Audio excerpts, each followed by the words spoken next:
இப்போ மாண்புமிகு சபாநாயகர் வந்து டெல்லிக்கு போனார். அவர் போகும்போது சொல்லிட்டு போனார், பட்ஜெட்டுக்கு நான் அனுமதி வாங்க போகிறேன்னு. இப்போ வந்துட்டார். ஆனால் அவர் பட்ஜெட்டுக்கு அனுமதி வாங்க போகிறாருன்னு நீங்கள் எல்லாமே போட்டீங்க, எல்லா பத்திரிகையிலும் எழுதுனாங்க. வந்துட்டார், அனுமதி வாங்கிட்டாரா? கேட்டிங்களா யாராவது?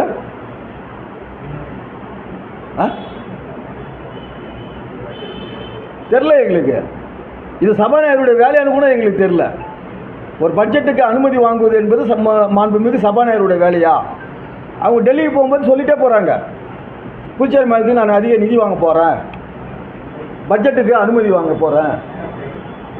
இது இது இது இது வந்து இந்த இந்த சட்டமன்றம் என்பது ஒரு ஏதோ ஒரு சும்மா ஒரு கேலி கூத்தான ஒரு மாமன்றமாக தெரியுது இந்த சட்டமன்றத்தினுடைய நடவடிக்கையெல்லாம்.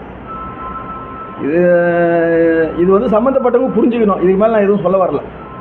இப்போ நிறைய பேர் வந்து ஒரு கிட்டத்தட்ட வந்து 105 சாராய கடைக்காலும் விட்டுக்கிறாங்க. அந்த சாராயம் குடிக்கிறவங்களாம் பயப்படுறான். இப்போ மதுபான கடத்தல் எங்கேருந்து நடக்குது? அண்டை மாநிலமான தமிழகத்தில் அரசாங்கம் மூலம் விற்பப்படக்கூடிய டாஸ்மாக் மதுபான கடையிலேயே டூப்ளிகேட் சரக்கு வாங்கி விற்கிறீங்க. காரைக்காலிலிருந்து நாகப்பட்டினம், தஞ்சாவூர் உள்ளிட்ட டிஸ்ட்ரிக்ட், புதுச்சேரியிலிருந்து விழுப்புரம், கடலூர், அங்கே இங்கேன்னு லோடாக போகுது.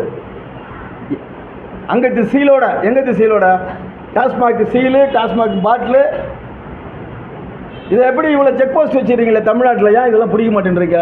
கலப்பட மதுபான கடத்தலுக்கு தமிழ்நாட்டில் இருக்கிறவங்க துணை போயிட்டு இருக்கிறீங்க. நீங்கள் தமிழ்நாட்டுக்கும் பாண்டிச்சேரிக்கும் இதன் மூலியமாகவே பல நூறு கோடி ரூபாய் ஒரு ஆண்டுக்கு வந்து இழப்பீடு ஏற்படுகிறது. இது வந்து புதுச்சேரி அரசு வந்து சில விஷயத்தில் வந்து உண்மையை வந்து வெளியில் சொல்லணும். அதை நாங்கள் கேட்டுக்கிறோம்.